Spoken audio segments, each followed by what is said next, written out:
I am the light of the world, says the Lord. Whoever follows me will have the light of life. Those who are victorious, I will feed from the tree of life. Blessed Monday, everyone. We praise and thank you, dear God, for another day of life. We praise and thank you for the gift of life, the gift of love, the gift of family, of community, of belongingness, and the gift of today.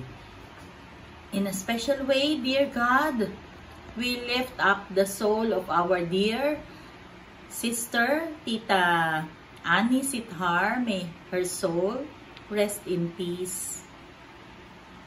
Amen.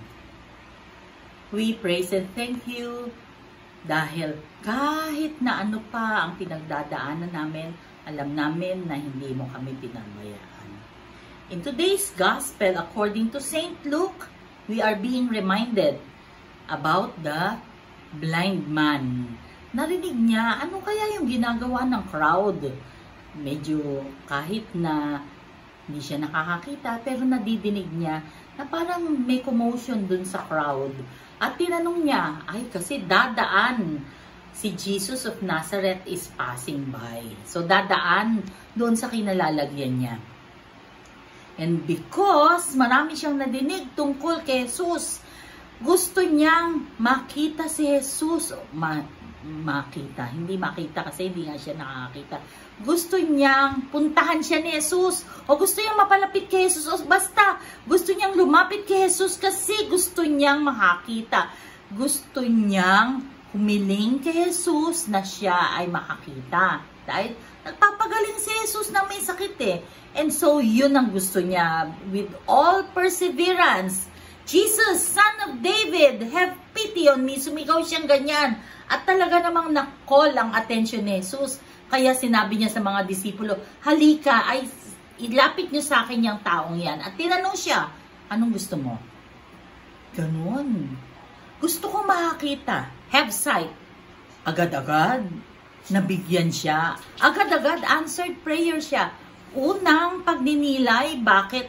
Because of his perseverance. Because of his pananampalataya. Because of his paniniwala na bigay ni Jesus ang kanyang hinihiling. Ikaw ba kapatid, gaano ka ba ka-persevering in prayer? Gaano ka bang naniniwala at nagtitiwala sa Panginoong Diyos na yang dasal mo ipagkakaloob sa iyo ng Diyos? Yon ang blind man. Pero, kailangan natin pagnilayan ng ikalawang bagay. Dahil, nung siya ay nakakita at siya ay may answered prayer, agad-agad, he praised the Lord. So, nagpuri at nagpasalamat siya sa Panginoong Diyos. Ikaw ba kapatid, pag grinant ba yung prayer mo, ano bang ginagawa mo? Diba napakagandang reminder sa atin ang Ebanghelyo sa araw na ito?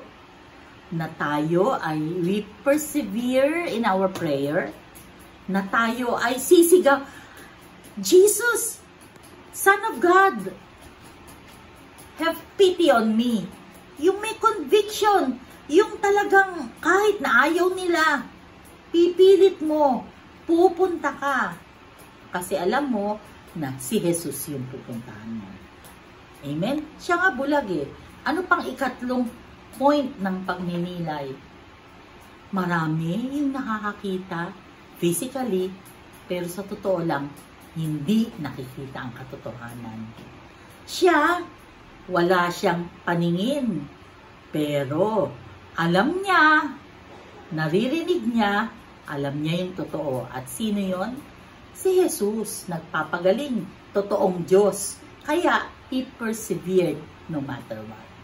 Napakaganda, di ba? Perseverance in prayer, pagpapasalamat at pagpupuri sa Panginoon because of that prayer, and yung talagang pananampalataya na yung Diyos, hindi ka talaga pababayaan.